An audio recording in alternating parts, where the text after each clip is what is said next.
hope all of you can see my screen. Um, just a reminder, there will be a tutorial today at 2 p.m. and I hope I am audible. Some confirmation will be helpful. Yes, okay. All right, okay.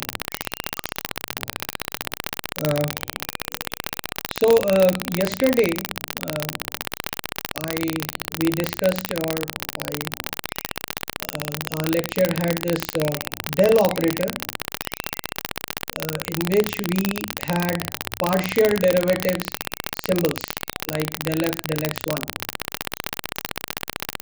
My assumption is that all of you must have completed a maths course by this time, wherein you would have been exposed to the idea of partial derivatives. Okay. Just to remind you, I included what you see on the screen right now. I included these definitions of partial derivatives on yesterday's lecture notes as well. But since I did not go over them in the class, I want to just spend a minute to remind you and make sure we all are on the same page. So if f is a function of f is a function of independent variables x1, x2, x3 and t, okay, where in our context t will be time and x1, x2, x3 are spatial coordinates of a point using our Cartesian coordinate system that we have used so far, then what does this symbol del f, del x1 means? It means what I am showing here.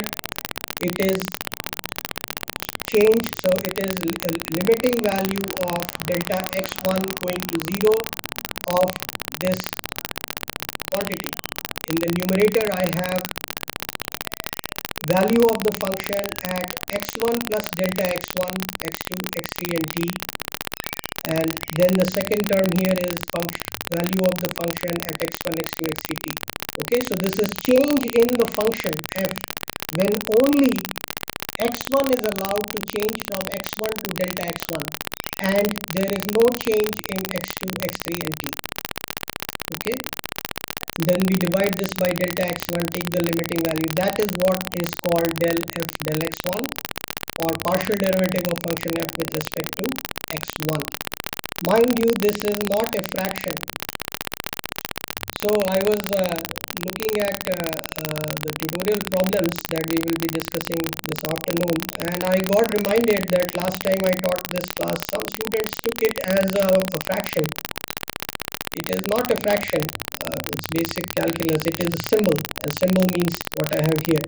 Similarly, we will talk about, or we can talk about partial derivative of f with respect to t, and the symbol will be del f, del t, and what that would mean, what the definition would be for that quantity, it will be what I am showing here. So you will see that here we are finding rate of change of f,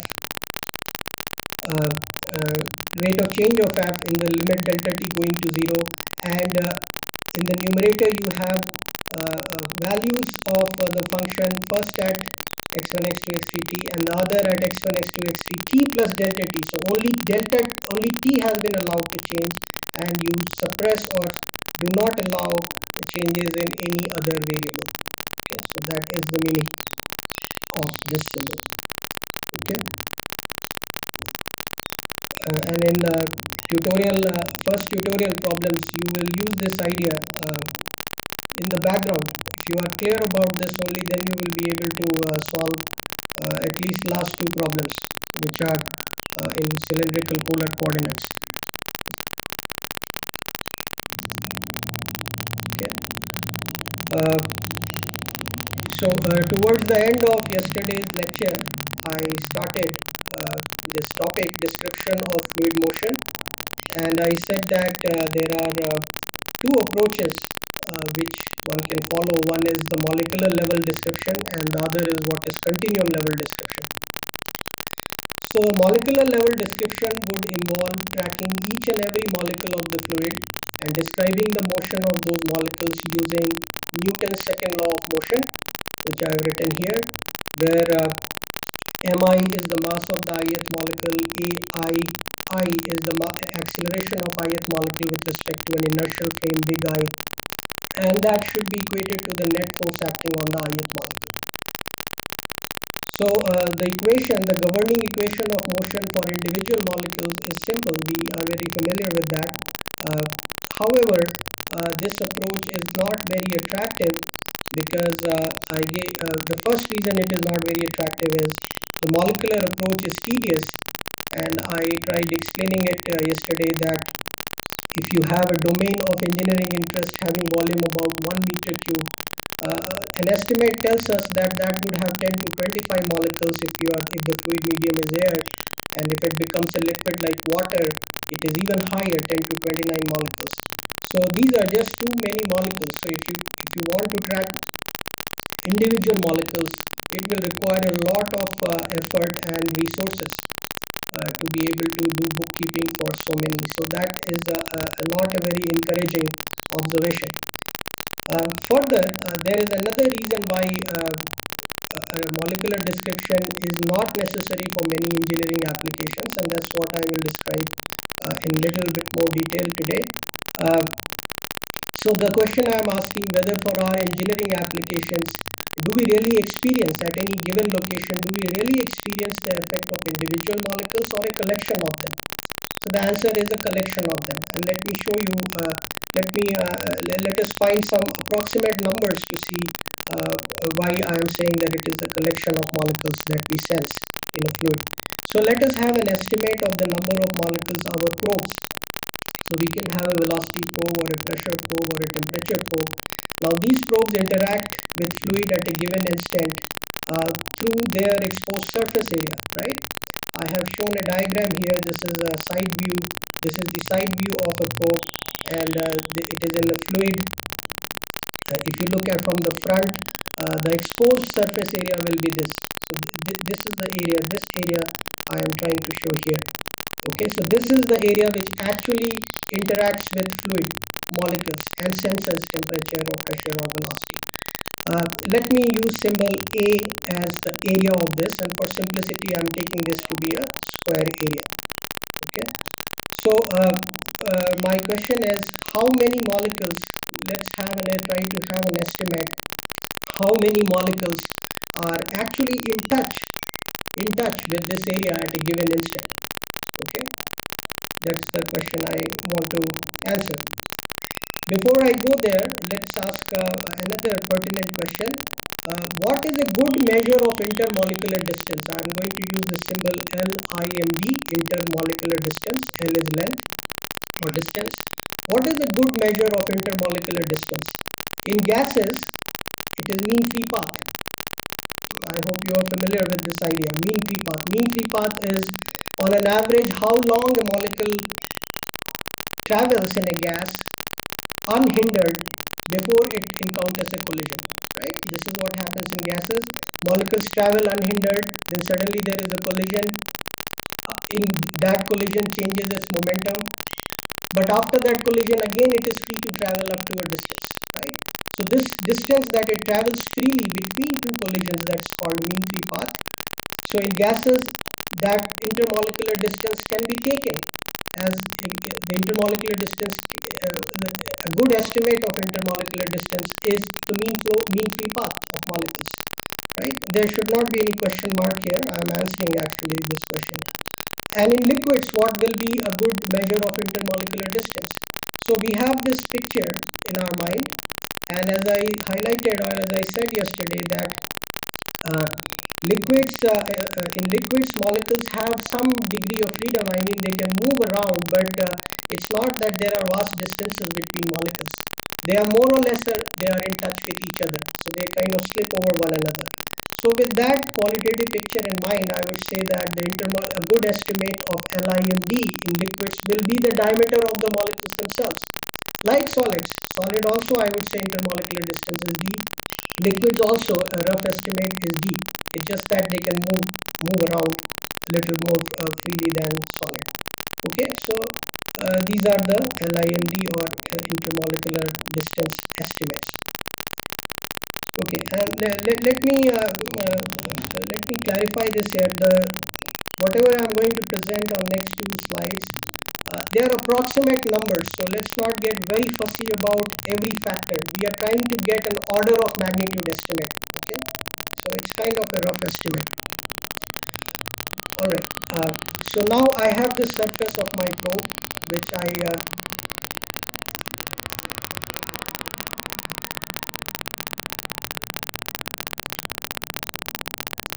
it's a question a little out of context. Tutorial is on Teams or Impartus. Tutorial is also on Impartus. I have scheduled it already, and you must have received an email also. So everything is on Impartus. There be no confusion about the platform. Okay, so this is the square solid surface I considered, and a crude estimate of how many fluid molecules are interacting at a given instant with this solid surface. Let's assume that molecules are more or less equidistant with distance LIMD. Okay, so the square that you see here, that is the surface of the probe, and even though we know that molecules move and they are randomly, they will be at, their motion is random, liquids and gases, but again, to get an estimate, I'm saying that let's take a snapshot at an instant, and this is the arrangement of molecules on the solid surface of the probe. Okay, I'm using LIMD and I'm using a kind of a organized grid like this. So all these circles are representing molecules. Okay, and I'm saying let there be n columns on this side and n columns on this side. Okay, rough estimate. If I have this picture under these assumptions, I hope you will find it reasonable that I write this expression. What I am writing, I am saying if there are n columns on this side and n columns of molecules on this side on this surface area, then n minus 1 times LIMD when squared should be approximately equal to the area of the probe. Okay. Now using this, I can find an estimate for n, the number of columns of molecules on this surface, and that turns out to be what I have written here. So this n is the number of columns. How many molecules are there? It will be n square. N square will be the number of molecules. Again, order of estimate we are talking about.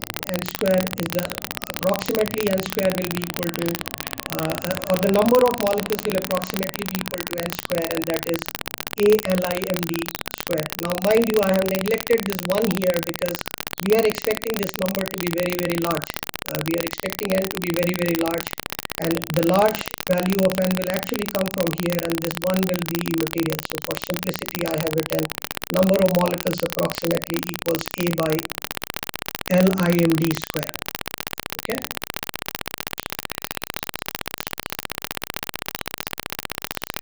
So for gases, so now I can, with this expression, I can go to gases first, and recall what is LIMD. LIMD is the mean free path. I'm using this symbol lambda, and we know that in air at again C conditions, 15 degrees centigrade and 1 atmospheric pressure, you will have a mean free path of molecules will be about 10 to minus 8 meters. Okay. So if you put this and then recall that area of this probe will be 10 to minus 4 meter by 10 to minus 4 meter. I told you our probes are like, dimension is like 0.1 mm. So we have an estimate of area of our probe surface, and now we have an estimate of mean free path of air molecules. And when you put those numbers here, it turns out that at a given instant, your probe is actually interacting simultaneously with 10 to the power 8 molecules. Okay, large number of molecules. So your probe is really not sensing motion of individual molecules anyway. What we are sensing is a collective behavior of a bunch of molecules, which in this case turns out to be 10 to 8. Now, if we do the same exercise for fluids, you would expect this number to be high, and indeed it would be because if I use the same expression, area is the same as that of the probe, but intermolecular distance, as I reasoned out earlier, for liquids it will be approximately the diameter of water molecules, which turns out to be 10 to minus 10 meters. And when you put those numbers here, it turns out that our typical probe with an area of 10 to minus 4 meter by 10 to minus 4 meter will be interacting with approximately 10 to the power 12 water molecules. So again, the same point that what we measure in most engineering problems is not the effect of individual molecules on a solid surface, but a collective action of a large number of molecules, even on an area as small as 10 to minus 8 meters square, which is the probe area. Thus, it is not necessary to write equation for individual molecules to describe interaction of fluid with solid surfaces. It is sufficient to capture the collective action of molecules locally. What I mean locally is on a probe surface of an area 10 to minus 8 meters square. That's what I mean by locally. So if you want to see the local effect of fluid on 10 to minus 8 meters square, it is sufficient to capture the collective action of molecules rather than individual. This approach of describing fluid motion by considering collective action of molecules at probe surfaces, or locally as I defined earlier, is called the continuum approach. Continuum approach. Okay. So molecular approach and continuum approach. Continuum approach will try to sense the collective action. I hope it makes sense.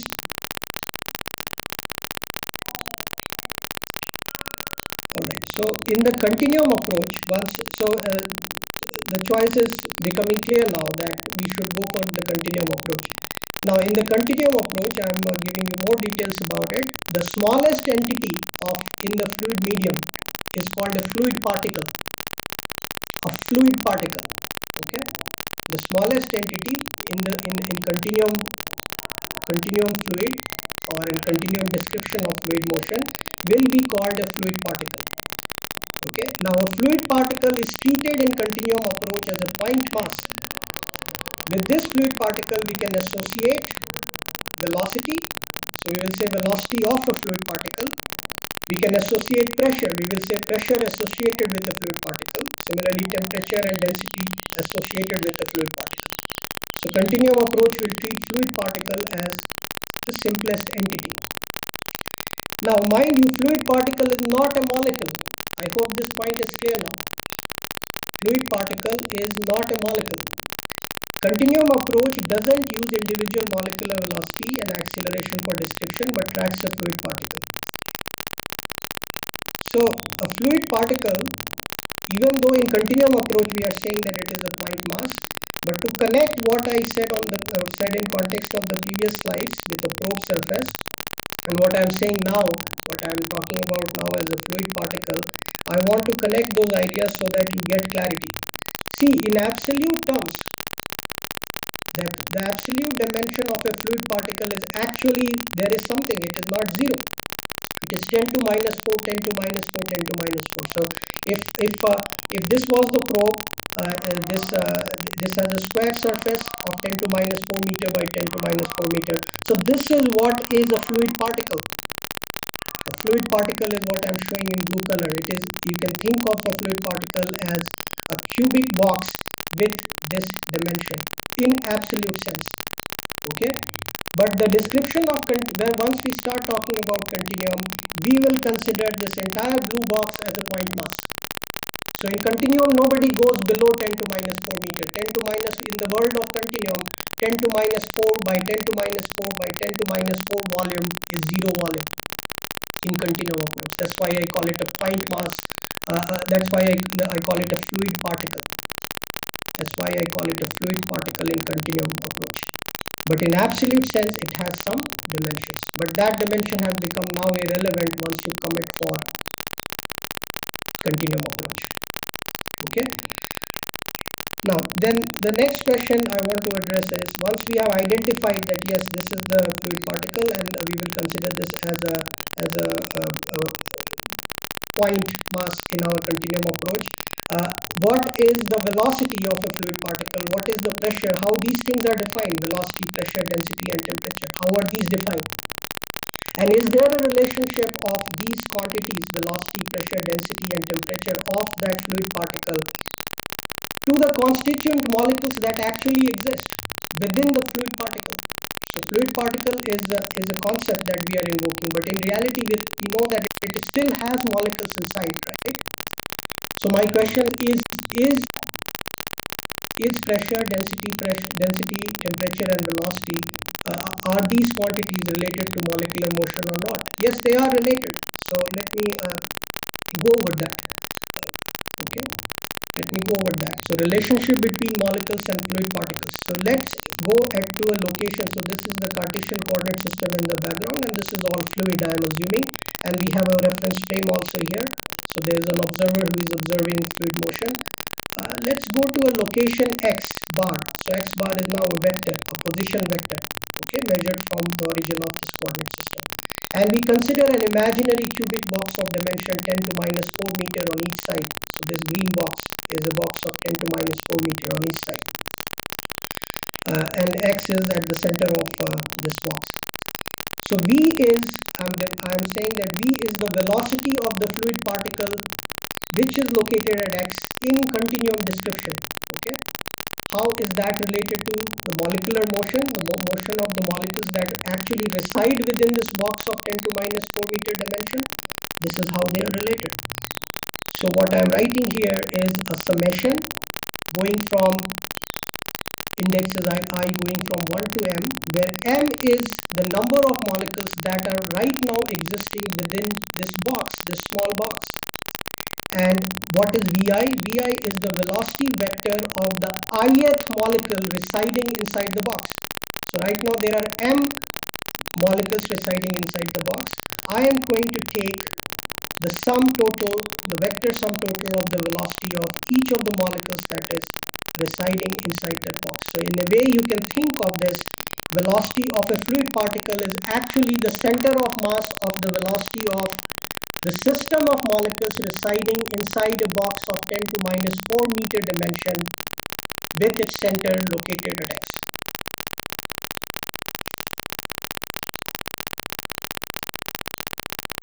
Okay. I hope it makes some sense. Again, if it is not making full sense, be patient, read the notes. I hope it will become clear. So I am saying that velocity, this is the thing I will worry about now in continuum approach, but I am giving you insight how this is actually related to molecules, because in reality what exists is a bunch of molecules within this imaginary box. Okay. So in continuum approach we will not solve for vi, we will solve for v, but this is just the insight, what is behind the scene. Moving on, as I said, in continuum description we will have velocity of a fluid particle, and then we will have density of a fluid particle, density associated with a fluid particle. So how is density related to molecules? So this is how density associated with this fluid particle is related to the bunch of molecules that are living inside this box at this instant. This is nothing but m, which is the number of molecules residing in this box, multiplied by little m, which is the mass of each molecule, and I'm right now assuming all molecules are identical. It's not a mixture of gases. If there is a mixture, we can modify the definition a little bit, but right now to convey the essential things about this, the essentials of this idea, I'm not taking this to be a mixture, I'm taking it to be a pure substance. Okay, so m times big M times little m divided by the volume of the box. That is the density associated with this fluid element. Alright. If you talk about temperature, in continuum approach we will talk about temperature. So how is temperature related to the molecules, that resident molecules inside this box? This is what the relationship is. M is again mass of each molecule. M is the total number of molecules right now, and Kb is Boltzmann constant. 11th, 12th, you must have come across, even a course in chemistry here at IIT, you must have come across this is a Boltzmann constant. It basically relates the kinetic energy of molecules to what we perceive as temperature. Okay, so these are these are the factors, and then there is a summation of the relative velocity of each molecule measured with V as the datum. What is V? V is the center of mass velocity of this box, or in other words, this is the velocity of the fluid particle. So this is summation of the difference in velocity, or the magnitude of the difference in velocity of individual molecules measured with the fluid particle velocity as datum. That's what we perceive as temperature. By the way, temperature is a continuum concept. You are familiar with this, these quantities, but now to put things in context, temperature is not a molecular level quantity. Molecular level, there are only random motion of molecules, only momentum. Okay? What you perceive, what we perceive, what our probes perceive as temperature is basically a measure of this. You can think of this as a measure of kinetic energy of all the molecules that are residing in that small box, which is my fluid particle. Okay, so this is for ideal gas. The kinetic theory of gases, again, if you review, they actually derive this from first principles. Pressure. So pressure again is a continuum approach. As I said, it is associated with a fluid particle rather than an individual molecule. But how is pressure related to the bunch of molecules that live inside the box? This is the expression. Again, for ideal gases, you can derive this. Okay, so m/3 volume of the box, and then this is the same quantity. The sum total of the magnitude of difference between individual molecule and the velocity of the fluid particle. Okay. Now these expressions that I showed you on these three expressions that I have shown you for V, in fact for V, velocity of fluid particle, density of fluid particle, temperature and pressure, the expressions that I have shown you only to give you an idea, qualitative idea. You don't worry about deriving this. I don't expect you to derive this. Somebody is curious, of course, you can go back to some reference books and look at and see how they are derived. But don't worry about derivation. Just get the qualitative idea that I'm trying to convey, that all these quantities associated with fluid particle are indeed related to the collective action of resident molecules inside that small fluid particle, which is a box of 10 to minus 4 meter side. All right. Now this expression for these expressions are for ideal gases. I want to make a note here so that you don't get confused. For liquids, the expression for P may not be exactly what is there for ideal gases. I mean, these factors that appear here may not be the same as you see here for liquids, but I am making a broader statement that P still measures this kind of quantity. What I mean by this kind of quantity, it is basically how large is the difference between the velocity of each molecule compared to the center of mass velocity of that bunch of molecules which reside inside that fluid particle. It still measures that.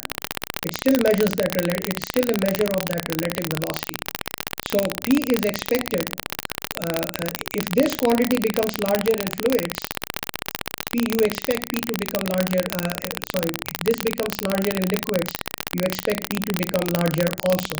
And if by some way you can take this quantity to be zero, for example at absolute zero temperature, you would expect that the random motion of molecules disappear, right? If that happens, then you expect pressure to also go and vanish. Okay? So in both liquids and gases, pressure is a measure of this relative velocity of individual molecules measured from fluid particle velocity. And here I want to make a note which may come as a surprise to many of you, that is, in the light of what I have told you, mind you that the origin of pressure, whether in liquids or gases, is not gravitational in nature.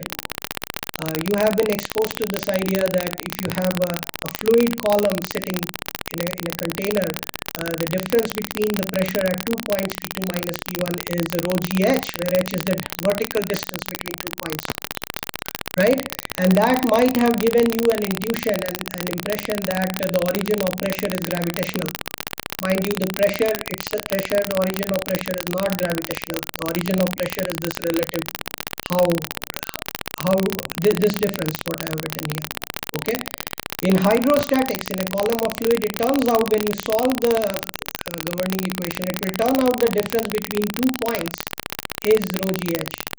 But the origin itself, the value of why pressure arises, is very much related to random motion of molecules. Okay, that's the point I'm making. The origin is due to relative random motion of individual molecules over and above the center of mass velocity of the fluid particle inside which the molecules are present. Right? So it's kind of a summary of what I have done here. So extending this idea, what I have just told you, the origin of pressure is random motion. And if I ask you this question, what do you expect pressure to be in a solid? Okay. There is no concept of pressure in a solid because there are no random molecular motion. Okay. So a solid can have stress, but a solid will have no pressure. Pressure is not defined for solids. For pressure to be defined, there has to be random motion of molecules, and that is why it is there in liquids and gases alone. Alright, so kind of summary molecular description. Smallest entity would have been a molecule, and we would have tracked motion of individual molecules, VI. But we are turning a blind eye to molecular motion, and we are saying we will stick to continuum description, where the smallest entity will be a fluid particle, and we will deal with the dynamics of a fluid particle, and a fluid particle will have associated dependent variables, velocity of the fluid particle, pressure, temperature, and density of the fluid particle. Okay, so this is what we are going to stick to. Okay, now as a side note, I want to tell you that even though continuum approach is applicable for most of the engineering applications on Earth, surface of the Earth, in some aerospace applications this actually breaks down. And why would it break down? I have written a note here. The continuum approach is viable as long as LIMD is much less than 10 to minus 4 meter. I hope you will appreciate this idea. Why I'm saying that? Because if you have to have a bunch of molecules, for continuum approach we need to have a bunch of molecules interacting with the probe, and to have a bunch of molecules interacting with your probe, LIMD should be much less than 10 to minus 4 meter. Now when LIMD is not much less than 10 to minus 4 meter, when it starts coming close to 10 to minus 4 meters, continuum approach breaks down, because then the effect of fluid on the surface of interest is no more due to a collection of molecules but due to individual molecules. Okay, on Earth most engineering applications satisfy this condition, that LIMD is much less than 10 to minus 4 meter, thus continuum is good enough. In this course we will stick to continuum approach. Alright, but as I said, in some applications like when a space shuttle or a missile is re-entering the atmosphere, so it goes out of the atmosphere and then it wants to come back to the Earth's surface, it has to re-enter the atmosphere. Now when it starts re-entering the atmosphere, initially there are very few molecules in the atmosphere, right? The density changes. Near the surface of the Earth, sea level, the density is maximum. As you go away from as you gain height, density reduces, number of molecules that you can find reduces. So when a space shuttle or a missile is re-entering the atmosphere, it is not getting enough molecules to interact with. Nevertheless, it has a certain number of molecules to interact with, which can influence, which can put some force on it, but not too many, okay?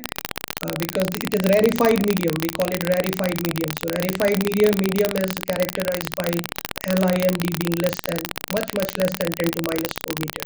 So in rarefied flows, the variation of pressure, temperature, density, velocity of fluid particle will be very sharp. So it's like if this is a space shuttle re-entering the atmosphere, and if I try to find pressure and velocity, one component of velocity along this axis, like along the nose of the this aircraft or spacecraft, this is the kind of pressure you will see. Most of the locations there will be no molecules, so you will have zero pressure, you will have zero velocity, but suddenly there will be pockets where you will see like 100 molecules are there, or some number of molecules is there. So you can compute pressure and velocity according to the definitions I gave earlier, like here, these definitions. Using these definitions, you can find pressure and velocity. But this is the kind of variation that you will observe. There is nothing for along some distance, suddenly it goes up, goes down, and so on. So here, the gradients of these quantities, gradients means del P del x1, del V1 del x1, these are ill-defined. These are like Dirac delta functions. And with such Dirac delta type of variations in which slopes of the curve are not well defined, you cannot use the governing equations, continuum governing equations. We will derive those equations in the coming weeks, and you will see there, I will remind you there, that there are a lot of spatial derivatives involved there. And if a flow field has variations like this, you cannot use a set of equation, a partial differential equations which has slopes involved with such kind of steep variation. So for a space shuttle re-entering the atmosphere, continuum will not work. The equations that we are going to derive will not work. For that kind of application, you do have to go to molecular approach, back to molecular approach. And we do go back, we do have solvers for molecular approach as well. But as I said, thankfully for this course, we don't have to worry about all that. We will assume that LIMD is much less than 10 to minus 4, and thus we will be safe with continuum assumption. Okay, this is just the summary. I think I have emphasized it already. Okay, so maybe I'll go over this. We will have continuum description, and again reminding you, in continuum description, smallest entity is a fluid particle, which is not a molecule. It is a box of 10 to minus 4 meter cube. Fluid medium is, and then we assume fluid medium is a continuous distribution of fluid particles. Okay, everywhere in the flow domain that we are interested in, it is filled with fluid particles. It is a continuous description, and describing mechanics of this fluid medium means knowing velocity of fluid particle, temperature, pressure, density associated with each of the fluid particles in this medium at all instants. That's what continuum framework we are identifying for ourselves. And of course, we will need now governing equations for these quantities. But before trying to get those equations, let us see what would be an appropriate choice of independent variable. Okay, so we want values of these in a flow field, in a flow domain, but I want to spend some time highlighting the importance of choosing the independent variables properly. Alright, I will go back and see if I have questions. So in space, there will be a pressure difference between any 2 points of the fluid. In rarefied, so you go to absolute space where there are no molecules, there is no atmosphere, there is no pressure. Alright, but yeah, if you are coming back to Earth and initially there are some molecules, but there are not too many, then you can, if you insist on defining pressure the way I defined, you consider a box of 10 to minus 4 meter cube, and you measure the average value of whatever I showed there, Vi minus V magnitude. If you insist on defining pressure like that, you can define. But then over the space and over time, you will have variations which are going up and down, which is not desirable to derive equations for them. But if you insist, you can define pressure for a rarefied flow also. Space, there is no pressure.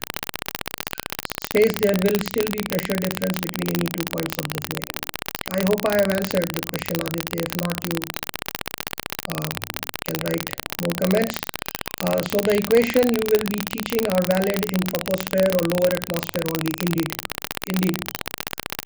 The equations that we will be deriving will be valid when, to put it in a more objective sense, when LIMD, mean free flow path, if it is gas, or if it is liquid, then the question doesn't arise. Our equation will be valid because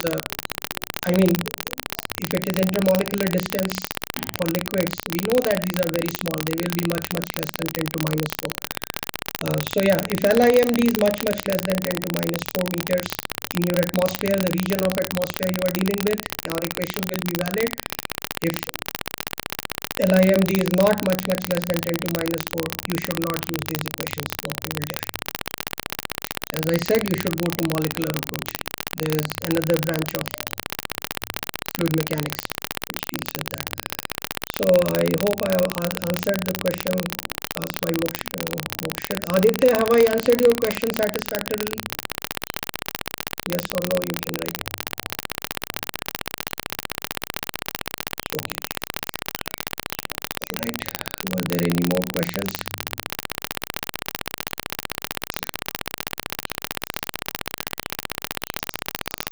Okay. So let's move on to better understand this question. Which question? The question I asked here. What would be an appropriate choice of independent variable when we are dealing with continuum flow?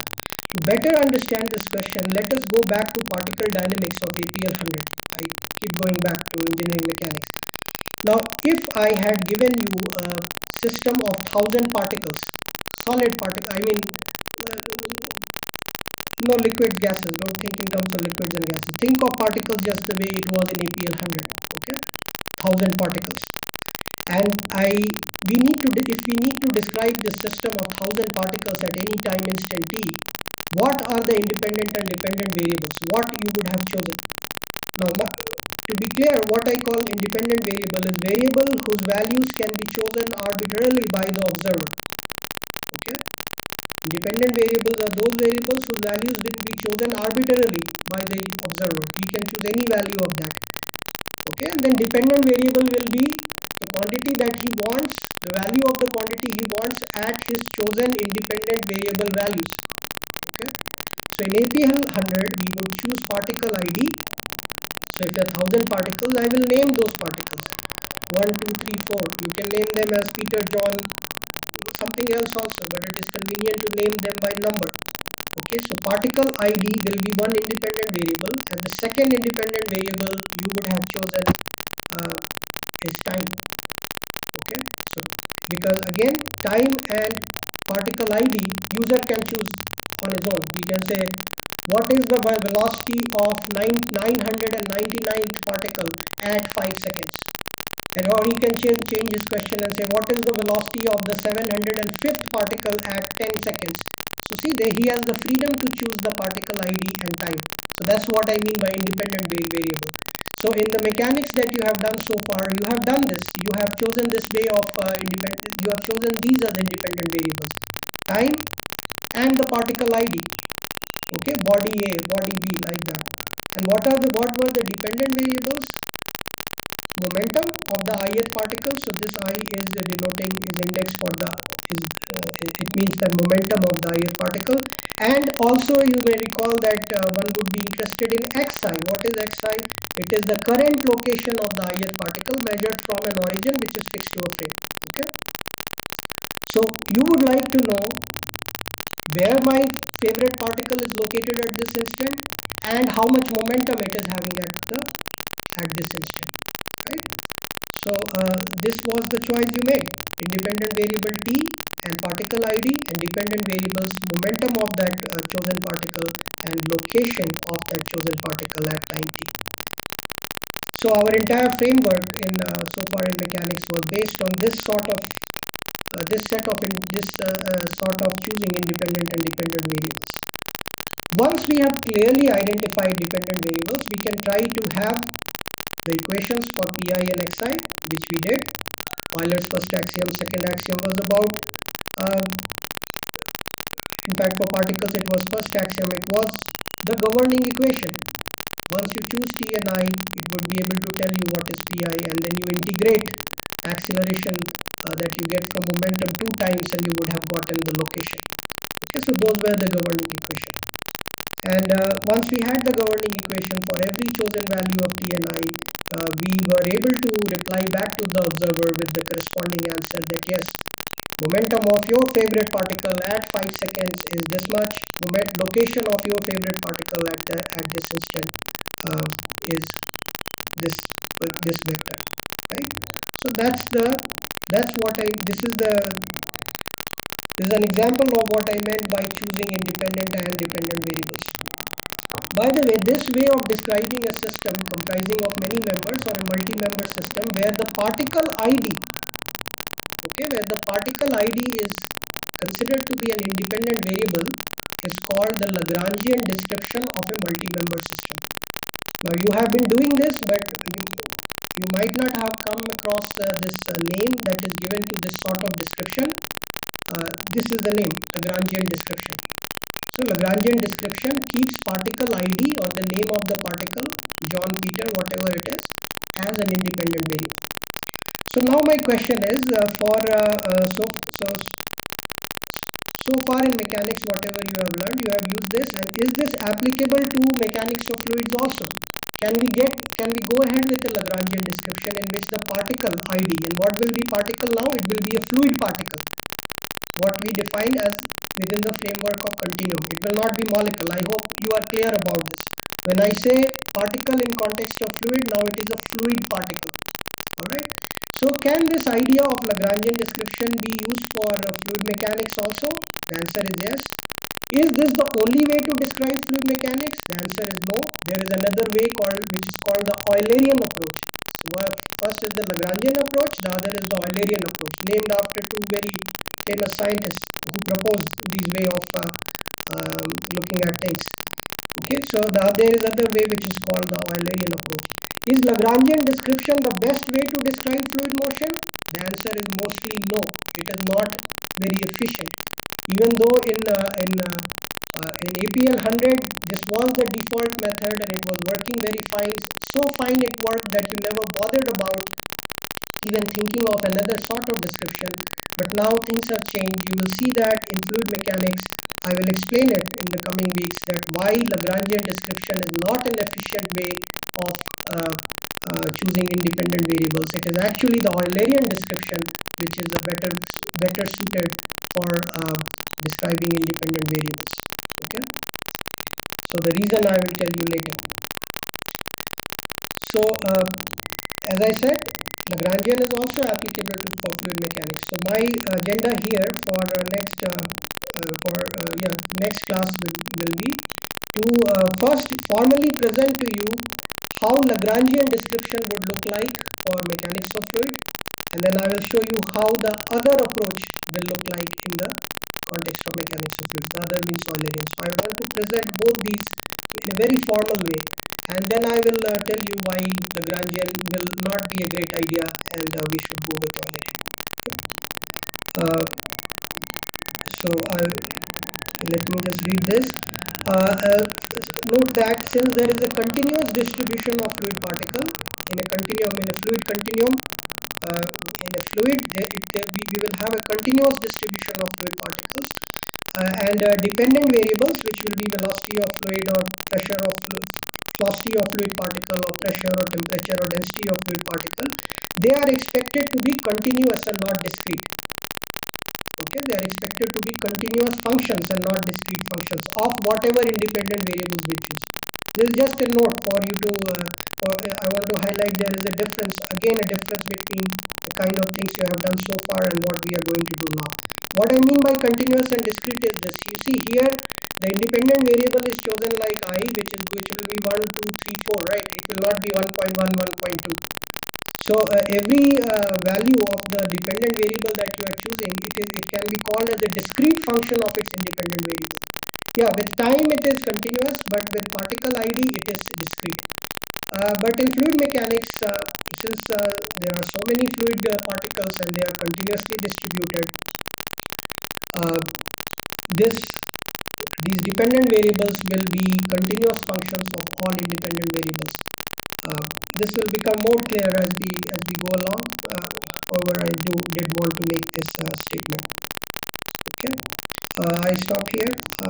Let's see if I have questions.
Okay, Aditya, are you still there? I think now I'm reading your question again, and I think I can say a few more words about it. If you are still there, let me know.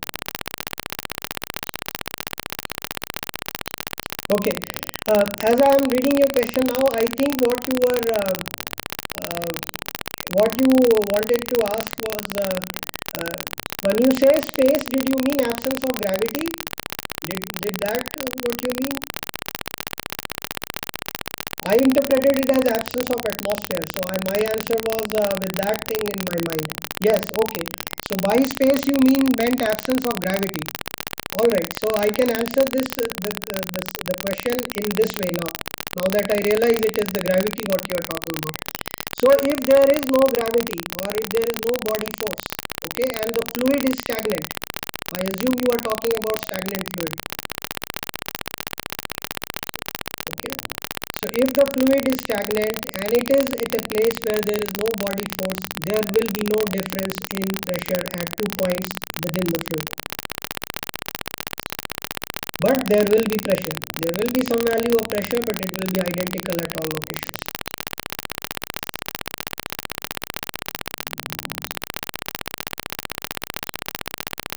And whatever will be the value of that pressure, which is identical at all locations, that value will be governed by molecular motion.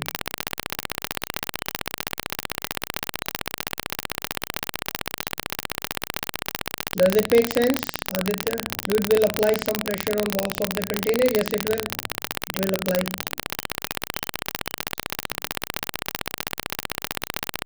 It will apply some pressure. Maybe very small, but it will be there. So you think of this as a gas. Liquid, sometimes it becomes less intuitive. You think of the fluid as gas.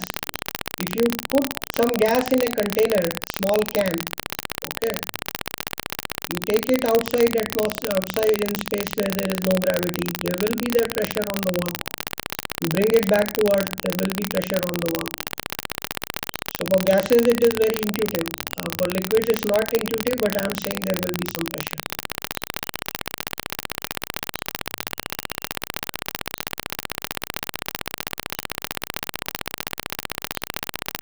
Will the pressure at 2 points located very high in atmosphere be same? See, now we have to bring in fluid dynamics here. So all your ideas, as I guess, are based on stagnant fluids, and the statements that I made so far, they are again assuming stagnant fluid. Let me tell you that pressure is the value of pressure at a point in a fluid is not only governed by body forces, not governed by body forces alone. It is governed by the motion also. In fact, the rest of the course you will see how motion affects pressure. So when you talk about, you have written something again, but let me first say what I wanted to say in response to your earlier comment. Atmosphere is not stagnant. Atmosphere is the air is moving, right? So the movement can also make a difference in pressure. Now again, if you assume that even when talking about atmosphere that it is stagnant, will the pressure at 2 points located very high in atmosphere be same?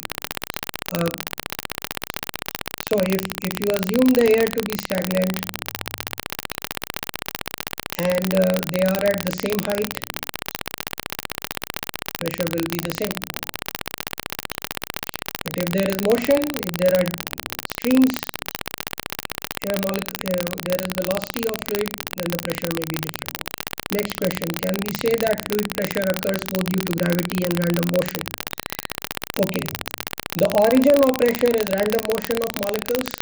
The value that pressure takes at a particular point is, okay, or rather I should answer it in this way.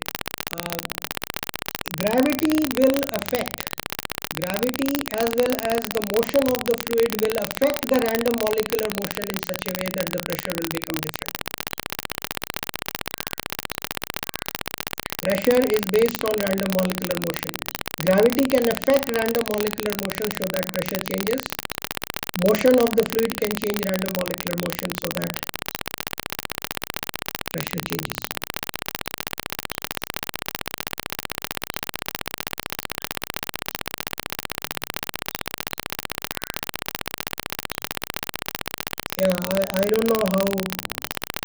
sensing my answers are.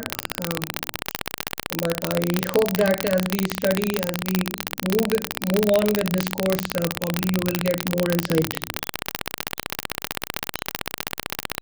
Yeah, for the time being, I will leave it here, and let's wait for some more time. If you still have doubts in future, you can of course talk to me.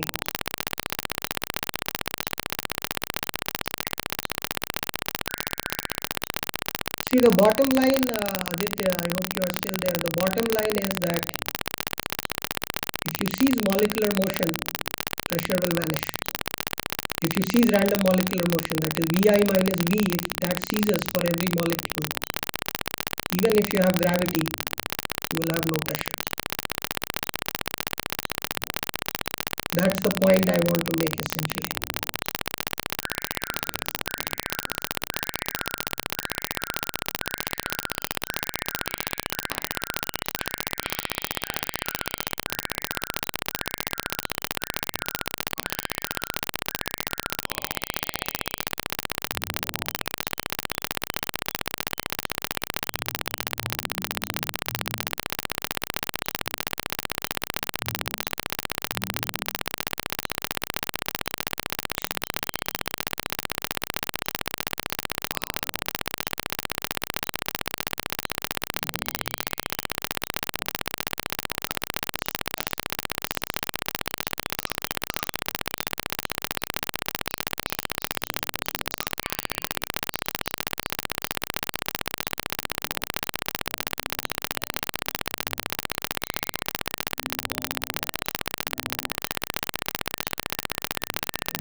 It seems there are no more questions, and I will let the session end on its own in next 1.5 minutes.